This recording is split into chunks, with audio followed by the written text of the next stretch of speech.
তাপমাত্রার পারদ চড়ছে চরচর করে। মার্চ মাস থেকে কার্যত দাবদাহ দেখেছে বঙ্গবাসী।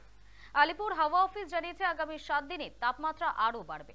আর এই গরমে কি করে ভালো থাকবেন তার ঘরোয়া উপায় জানালেন চিকিৎসক রিম্পা বোস।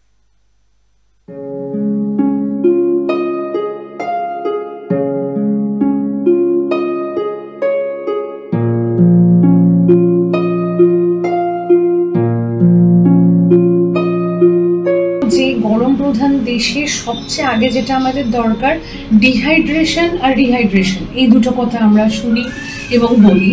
তো ডিহাইড্রেট কেন হচ্ছে? প্রচণ্ড গরম। আমাদের এখানের গরমটা কিন্তু শুকনো গরম না, কলকাতার গরম হচ্ছে হিউমিডিটি অনেক হাই থাকছে, আমাদের ঘাম অনেক বেশি হয়। আর এছাড়াও আমরা যদি না ঘামি আমাদের একটা ইনসেন্সিবল পার্সপিরেশন বলে থাকে, একটা সোয়েটিং থাকে, সেগুলোও হতে থাকে। প্রথম যেটা বলবো আমি শিশুদের কথা বলতে চাইবো, যারা ভীষণ একটা ভালনারেবল গ্রুপ। তার কারণ হচ্ছে যে স্কুল পড়ুয়া তো রয়েছে এবং অনেক সদ্যজাত শিশুরাও যারা বাড়িতে থাকে, তারা এই গরমে কি খাবে না খাবে মায়েদের একটা ধারণার জায়গা থাকছে, বাড়ির লোকের ধারণা থাকছে।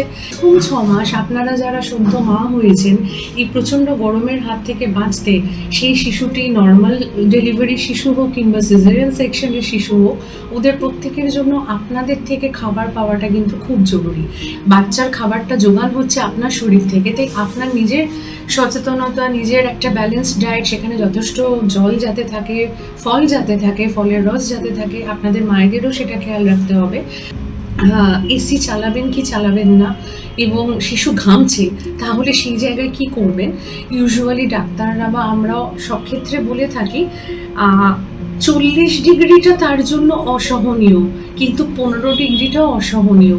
তার জন্য আপনার শিশুর কমফোর্ট জোনটা ভাবাটা খুব দরকার। কোনো ধরনের জাঙ্ক ফুডগুলো বা ফাস্ট ফুডগুলোকে অ্যাভয়েড করার চেষ্টা করবেন। আমাদের একটা কথা আপনাদের বলি, আমাদের জিওগ্রাফি, আমাদের ক্লাইমেট, আমাদের সব কিছু অনুযায়ী না কোথাও প্রকৃতিও নিজেকে কিন্তু সেইভাবে আপডেটেড করে রাখে। এবং আমরা যাবতীয় যে ফলগুলো খাই, খাবারগুলো খাই, সবজিগুলো খাই, খেয়াল করে দেখবেন আমাদের ঋতু যেটা রয়েছে সেই ঋতুর সাথে সাথে কিন্তু খাবারগুলো আমরা ন্যাচারালি সিজন বাই সেভাবেই পাচ্ছি। সুতরাং ন্যাচারাল খাবারের কোনো বিকল্প হয় না। আর আমরা কিন্তু ভাত খেয়েও ভালো থাকি। ভাত, ডাল, একটা মাছের টুকরো, একটু সবজি, এর থেকে ভালো খাবার কিন্তু হয় না। একটু রেস্ট নেওয়াটাও প্রয়োজন, কাজের ফাঁকে একটু ছায়ার মধ্যে বসাও প্রয়োজন। আমি সেই মানুষদেরকে বেশি বলবো, ধরুন যারা সারাদিন রোদের মধ্যে হকারি করছেন, ট্রাফিক পুলিশ যারা রয়েছেন, তারা আমাদের হয়তো যাতায়াতের সুবিধার কথা ভেবে ঠায় রোদে দাঁড়িয়ে আছেন, ছাতা ধরে দাঁড়িয়ে আছেন, কিংবা এমন কোনো প্রফেশনের সাথে আপনারা আছেন মোস্ট অফ দ্য টাইম আপনাদের রাস্তায় থাকতে হচ্ছে, রোদে থাকতে হচ্ছে। কিন্তু বলবো তো তার জন্য কিন্তু একটু সাময়িক রেস্ট, একটু ছায়া, সেই ব্রেকটাও দরকার।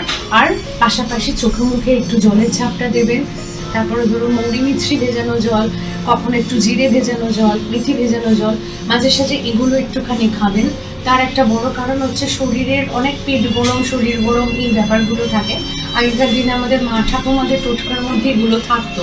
তারা হয়তো বিজ্ঞান বা বৈজ্ঞানিক ভিত্তি বুঝে হোক না বুঝে হোক গাইড করতেন, কিন্তু এগুলোর পেছনে আমাদের ভারতীয় ঘরানায়, ভারতীয় ধারায় আমাদের ইন্ডিয়ান স্পাইসেস এত একটা রিচ হেরিটেজ, সেটা কিন্তু খাবার দাবারের মধ্যে থাকলে কোথাও এই গরম প্রধান দেশের বাসিন্দা বলেই বোধহয় সেই জায়গাগুলো গড়ে উঠেছে।